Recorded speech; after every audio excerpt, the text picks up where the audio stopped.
جماعت احمدیہ سوئٹزرلینڈ کا 29واں جلسہ سالانہ امسال بھی خدا کے فضل اور حضور پرنور کی دعاؤں کے طفیل نہایت کامیاب رہا۔ یہ جلسہ 23 تا 25 ستمبر قصبہ ویگلٹنگن میں جماعت کی اپنی جگہ میں منعقد ہوا۔ یہاں جماعت کو 3 منزلہ مشن ہاؤس اور ایک ہال کے علاوہ 6000 مربع میٹر سے زائد جگہ بھی میسر ہے۔ اس کھلی جگہ پر 11 چھوٹی بڑی مارکیز لگا کر جلسہ کے پروگرامز کا انعقاد کیا گیا۔ نماز جمعہ محترم طارق ولید تارنورسر امیر جماعت احمدیہ سوئٹزرلینڈ نے پڑھائی، جس کے بعد حضور انور کا خطبہ جمعہ دیکھا اور سنا گیا جو جرمنی سے براہ راست نشر کیا گیا تھا۔ 4:15 بجے نعرہ تکبیر اور ترانوں کے جلاؤ میں پرچم کشائی کی تقریب عمل میں آئی۔ محترم امیر صاحب نے لوائے احمدیت جبکہ محترم مربی صاحب نے سوئٹزرلینڈ کا جھنڈا لہرایا۔ اس کے بعد مکرم امیر صاحب نے دعا کروائی۔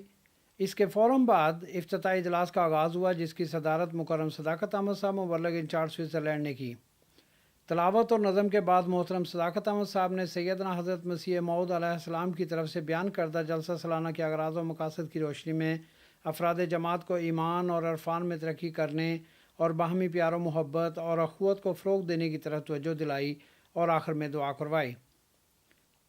جلسہ سالانہ میں کل 5 نشستیں ہوئیں۔ دوسرے روز قبل از دوپہر لجنہ نے اپنا اجلاس کیا، جس میں 3 تقاریر کی گئیں۔ ان تقاریر میں خصوصاً مستورات کی تعلیم و تربیت کے پہلو کو مد نظر رکھا گیا۔ جلسہ کے دوسرے دن دوپہر کے اجلاس کے اختتام پر ایک مجلس سوال و جواب بھی منعقد کی گئی، جس میں حاضرین نے بڑی دلچسپی سے حصہ لیا۔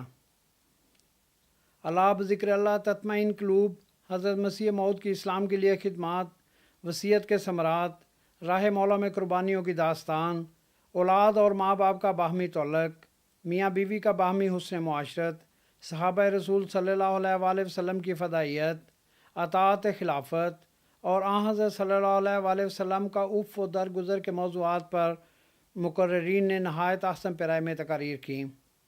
اختتامی اجلاس کی صدارت مکرم امیر صاحب نے کی اور احباب جماعت کو یورپ میں زندگی کی بے شمار آسائش میسر ہونے پر نصیحت کی کہ شکر نعمت کا حق ادا کرنے والے بنیں اور خدا اور بندوں کے حقوق ادا کریں، یہاں کے برے ماحول سے بچنے کی کوشش کرتے رہیں، جماعت سے اور خلافت سے وابستہ رہیں۔ آپ نے خصوصاً احباب کو اس طرح توجہ دلائی کہ وہ خود اپنی اصلاح کی فکر کریں اور اسی طرح بچوں کی تربیت سے کبھی غافل نہ ہوں۔ 18 سال کی عمر میں احمدیت کی نعمت ملنے پر اظہار تشکر کے ساتھ ہر ایک کو دعا کی طرف توجہ دلائی۔ آخر میں آپ نے دعا کروائی اور اس دعا کے ساتھ جلسہ سالانہ تقریباً 5:30 بجے اپنے اختتام کو پہنچا۔ اس جلسہ کی کل حاضری 701 رہی، جس میں 16 سوئس اہم مہمان بھی شامل ہوئے، جن میں نیشنل اسمبلی کے ممبر مسٹر اورس ہنی اور ویگلٹنگن کی میئر اور 3 کونسلرز نے جلسہ میں شامل ہو کر اپنے تاثرات کا اظہار کیا۔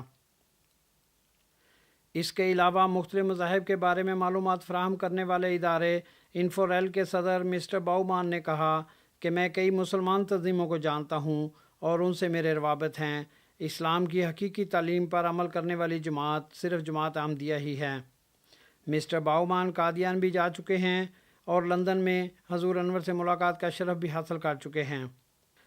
جماعت احمدیہ سوئٹزرلینڈ نے 2001 میں امریکہ میں ہونے والی دہشت گردی کی یاد میں ایک مہم مسلمز فار لائف شروع کی ہوئی ہے۔ اس کے لیے جلسہ کے موقع پر ایک سٹال لگایا گیا، جس میں لوگوں کو اس مہم سے متعلق معلومات فراہم کرنے کے ساتھ ساتھ خون کی عطیات دینے کی تحریک بھی کی گئی۔ احمدی مرد و زن نے اس تحریک میں بڑھ چڑھ کر حصہ لیا اور اپنے نام خون کے عطیہ کے لیے پیش کیے۔